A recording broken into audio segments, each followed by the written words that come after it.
सोचो, रोज़ आप कॉल लेते हो, आप as a customer support executive job कर रहे हो और करते ही जा रहे हो, साल साल बीतते जा रहे हैं। क्या आपने कभी सोचा है कि कस्टमर सपोर्ट एग्जीक्यूटिव से manager, senior manager, team leader, operation manager तक भी बन सकते हो? प्रॉब्लम ये नहीं है कि हम सोचते नहीं हैं प्रमोशन के लिए, हम सोचते नहीं हैं अप्रेजल के लिए। प्रॉब्लम ये है, हमें proper career path, proper road map नहीं पता होता कि इस जॉब से आगे किस पोजीशन के लिए हम जाएं और क्या क्या स्किल्स रिक्वायर्ड है।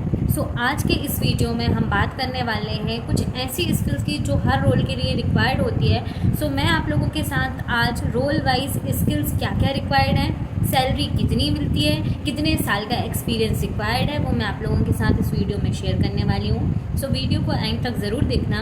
वीडियो के एंड में मैं जो आप लोगों के साथ एक मिस्टेक शेयर करने वाली हूँ, वो 90% बीपीओ एम्प्लॉयज़ करते हैं और इस वजह से वो अपना प्रमोशन मिस कर देते हैं। वीडियो को एंड तक देखना और उस मिस्टेक को अपने माइंड पे ज़रूर रखना यदि आप भी बेटर प्रमोशन, बेटर हाइक चाहते हैं और आप चाहते हैं कि इस इंडस्ट्री में आपको ग्रो करना है। चलिए वीडियो को स्टार्ट करते हैं। कस्टमर सपोर्ट एग्जीक्यूटिव, सबकी जर्नी यहीं से शुरू होती है। स्टार्टिंग में आप as a customer support executive join करते हैं, आपको कॉल्स हैंडल करने होते हैं, chat support, email support, customers की क्वेरीज रिजॉल्व करना, कस्टमर की यदि कोई इंक्वायरी है तो उसका बेटर रिप्लाई देना। इन सब चीज़ों के लिए आपकी सैलरी 18 से 30,000 होती है मैक्स। एंड साथ के साथ आपको 0 to 2 ईयर्स का एक्सपीरियंस होना चाहिए और एज आ फ्रेशर भी आप इस जॉब को ज्वाइन कर सकते हैं। स्किल्स रिक्वायर्ड होती हैं मेनली तो कम्युनिकेशन स्किल्स पे स्टार्टिंग में फोकस किया जाता है और थोड़ा नॉलेज यदि एक्सेल, वर्ड, पावर पॉइंट वगैरह का है, it is well and good. सबकी जर्नी यहीं से शुरू होती है एज आ कस्टमर सपोर्ट एग्जीक्यूटिव। अब जब हम एज आ कस्टमर सपोर्ट एग्जीक्यूटिव ज्वाइन करते हैं तो उसके बाद 1 साल बाद हमारा प्रमोशन होता है। अब प्रमोशन उस हिसाब से होता है कि आपने 1 साल में क्या परफॉर्म किया है उस इंडस्ट्री के अंदर, उस पर्टिकुलर कंपनी के अंदर आपने क्या रोल प्ले किया है। सबसे मेन होता है आपकी communication skills, customer satisfaction, customer कितने आपसे सेटिस्फाइड हैं, आप कस्टमर को कैसे मेंटेन कर रहे हैं, आपने कंपनी की रेपुटेशन का कितना ख्याल रखा है। ये सारी बेसिक चीज़ें देखी जाती हैं। एंड 1 साल का में आपका लर्निंग एटीट्यूड, आपने कितना लर्न किया है, आप में किस टाइप का बिहेवियर है, आप कितना लर्न और अडॉप्ट करते हैं चीज़ों को, ये देख के आपको 1 साल बाद senior customer support executive promote किया जाता है। सीनियर कस्टमर सपोर्ट एग्जीक्यूटिव जब आप प्रमोट होते हैं तो यहाँ पे आपकी रिस्पॉन्सिबिलिटीज़ थोड़ी सी बढ़ जाती हैं। यहाँ से आपकी लीडरशिप जर्नी की शुरुआत हो जाती है। यहाँ पे आपको थोड़े से डिफ़िकल्ट कस्टमर्स को हैंडल करना पड़ता है, जिनकी क्वेरीज डिफ़िकल्ट होती हैं या वो किसी इशू पे निरंतर फंसे हुए हैं और उनको कोई बेटर सॉल्यूशन नहीं मिल पा रहा है। तो इस प्रकार के कस्टमर आपसे हैंडल होते हैं कि नहीं। ये इस रोल में डिफ़ाइन किया जाता है कि आपने 1 साल में क्या सीखा और आप क्रिटिकल कस्टमर इशूज़ को कैसे रिजॉल्व कर रहे हैं। साथ के साथ यहाँ पे आपकी सैलरी 30 से 35 हज़ार के लगभग होती है। बट जब आप प्रमोशन होता है आपका, आपकी स्किल्स देखी जाती है तो कई बार सैलरी 35 से 40 भी हो जाती है। बट साथ के साथ आपको नॉलेज अच्छा होना चाहिए, आप में लीडरशिप अडॉप्ट करने का एटीट्यूड होना चाहिए और आप कस्टमर को अच्छे से सेटिस्फाइड कर पा रहे हैं या नहीं। आपसे कस्टमर यदि आपके पास आ रहा है तो इसका ये मीन है कि आपकी क्वेरी यहाँ पे रिजॉल्व होनी ही चाहिए, आप उसकी रिजॉल्व कर पा रहे हैं या नहीं, तभी आपका रोल मैटर करता है कि आप as a senior customer support issues को रिजॉल्व कर पा रहे हैं। ये थोड़ा सा लीडरशिप वाला रोल होता है, क्योंकि इसके बाद के जो आपके रोल्स होंगे उसमें आपको और भी ज़्यादा क्रिटिकल कस्टमर्स एंड इश्यूज़ मिलते हैं। अब बात करते हैं हम सीनियर कस्टमर एग्जीक्यूटिव से जब आप प्रमोट होके SME बनते हैं। कुछ कंपनीज़ में सब्जेक्ट मैटर एक्सपर्ट रोल बनाया जाता है। इस रोल के अंदर यदि आप as a teaching role, as a nature है आपका कि आप लोगों को प्रॉपर एक्सप्लेन कर सकते हैं, तो ये रोल आपके लिए बेस्ट होता है। और इस रोल पे जब आप रहते हैं तो आपको बहुत मज़ा आता है। क्योंकि आप न्यू जॉइनीज़ को ट्रेनिंग देते हैं, उनको बताते हैं और कंपनी की क्वालिटी, टीम कैसे मैनेज करना है, टीम की क्वालिटी, रिस्पॉन्सिवनेस, ये सारी चीज़ें आपको मेंटेन करनी होती है।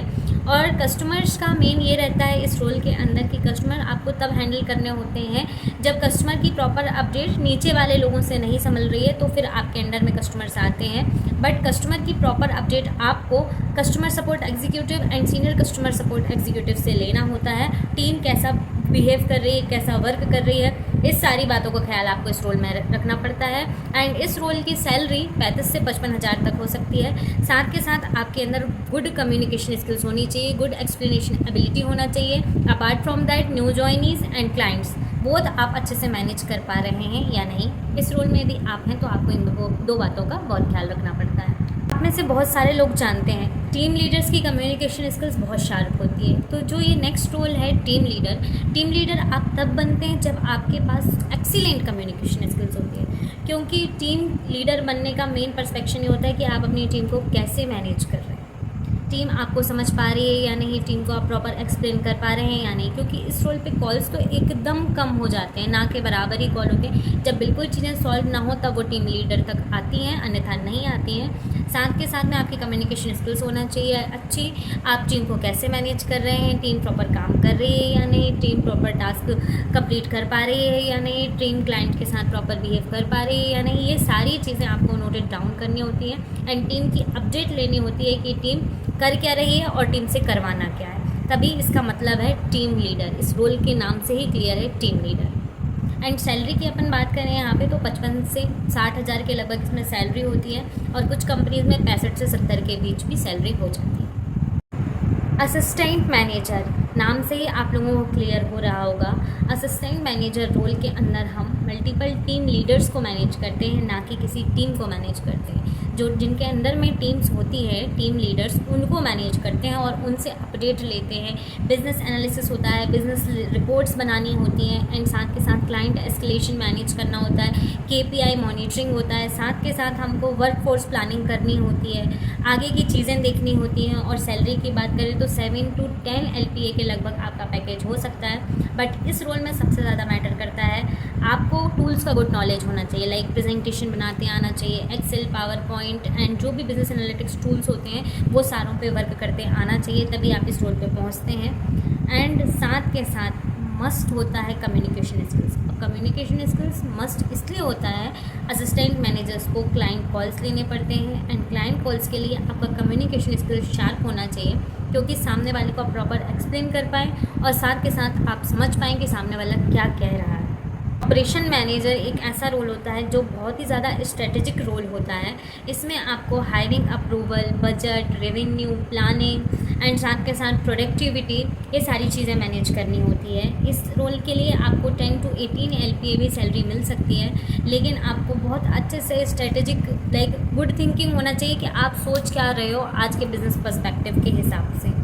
सो मेनली ये रोल होता है कि आप अपनी टीम के लिए परफॉर्मेंस कैसे इंप्रूव कर सकते हो, बिज़नेस को कैसे एनालाइज कर सकते हो, एनालाइज के साथ साथ आप क्या ग्रोथ कंपनी को प्रोवाइड कर सकते हो एज आ ऑपरेशन मैनेजर। सीनियर मैनेजर या डिलीवरी मैनेजर, इस रोल के लिए आपको एक्सपीरियंस की रिक्वायरमेंट होती है।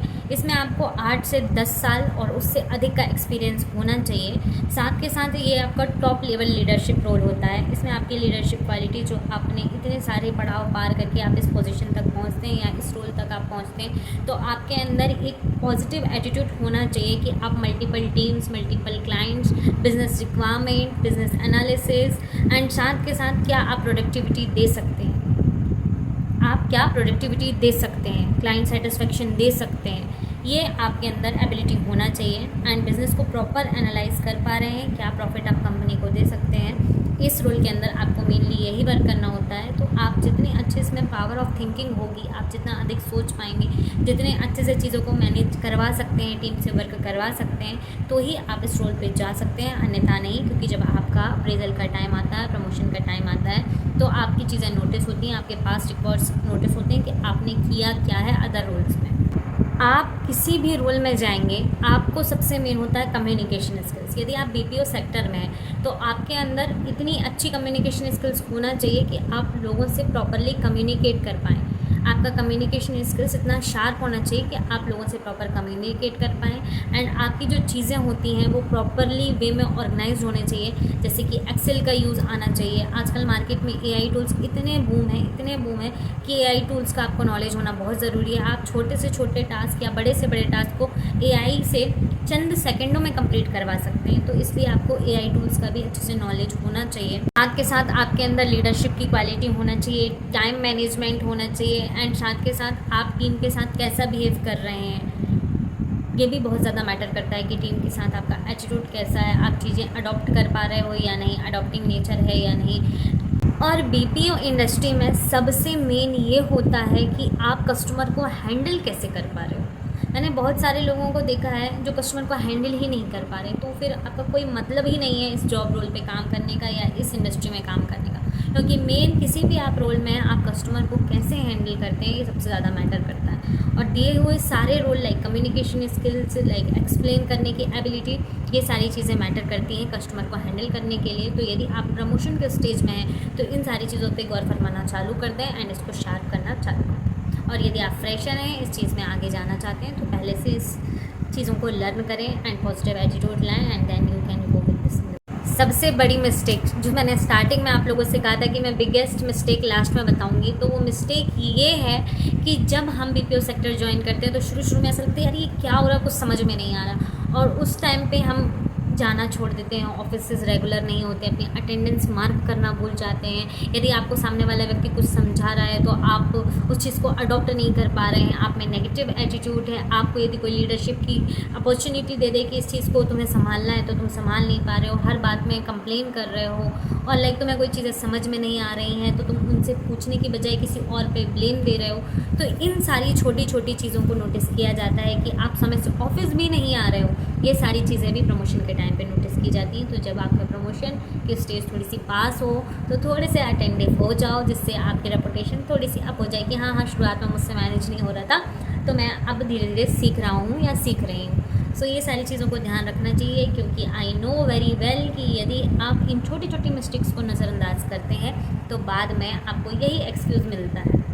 सो आई होप आप लोगों को ये सारे पॉइंट्स क्लियर हो गए होंगे, और आपके डाउट्स कमेंट सेक्शन में ज़रूर मेंशन करना। मिलते हैं नेक्स्ट वीडियो में, तब तक के लिए बाय बाय, टेक केयर।